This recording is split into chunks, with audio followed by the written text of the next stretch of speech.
one day, I just finished a set of squats. And he comes up to me and he's like, "Excuse me, what is your name?"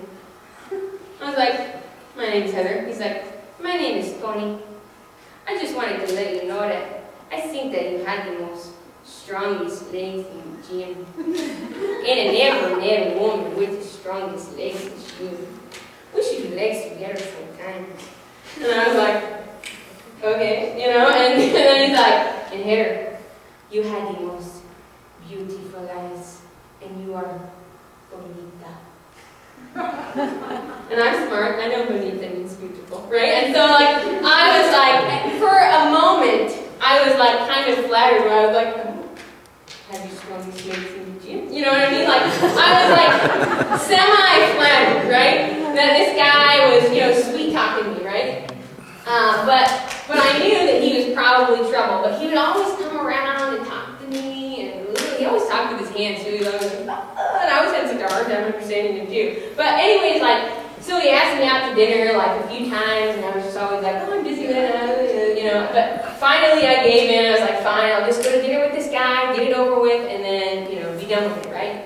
So, bad idea, girls. Don't ever go to dinner with a sweet talker. Okay, don't do it. Just be like, "No, I don't have a phone number."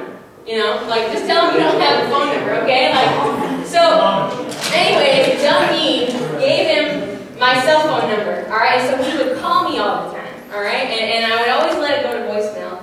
And this one day, he left the greatest voicemail ever known to man. And he says, check my voicemail, because like I said, I would never answer it when he would call.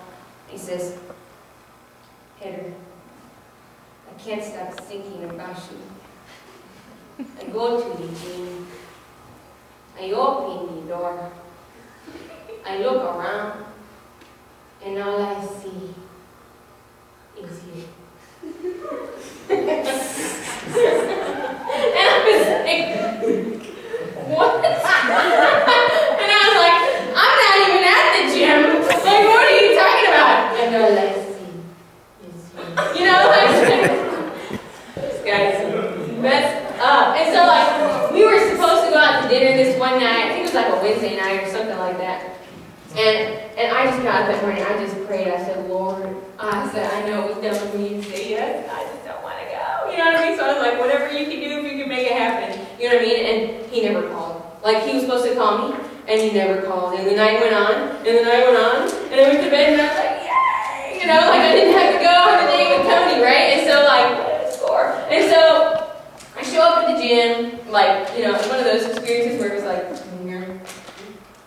you know, I don't want to see him, you know what I mean? And so, like, but this one day I saw him, and he's like, "Heather, I am so sorry, you know, like, I got sick." And so he was sick, and, you know, he's like, "We should go to dinner, you know, blah, blah, blah." And I was like, "You know, Tony, like, it's good. Let's just be friends." You know, I'd rather let's just be friends card, and putting the friend zone. I know.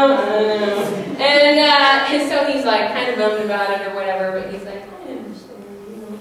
And so I thought I'd miss that pretty good. And I would avoid him like at all costs at the gym, you know.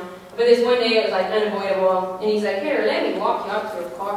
And I was like, "All right, what else?" And so we're walking out to his car, and he's like, "You know, Heather, there is something that I should let you know." And I was like, "What's that, Tony?" He's like, "You know, Heather, I've been married for 3 years, blah, blah, blah." And I looked at him and I said, "You're married?"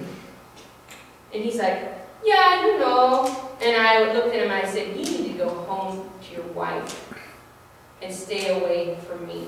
And he's like, I didn't remember what he said because I was so mad. I was like, "Oh, no, you didn't." You know what I mean? Like, you are a married man. What are you doing? You know what I mean? So, girls, the sweet talker is trouble, okay? He's probably married. Stay away from him, okay? Even if he tries to throw out compliments like, "You had the most strongest legs in the gym." Like, don't give into it. Don't do it. And don't use that line. It doesn't work, okay?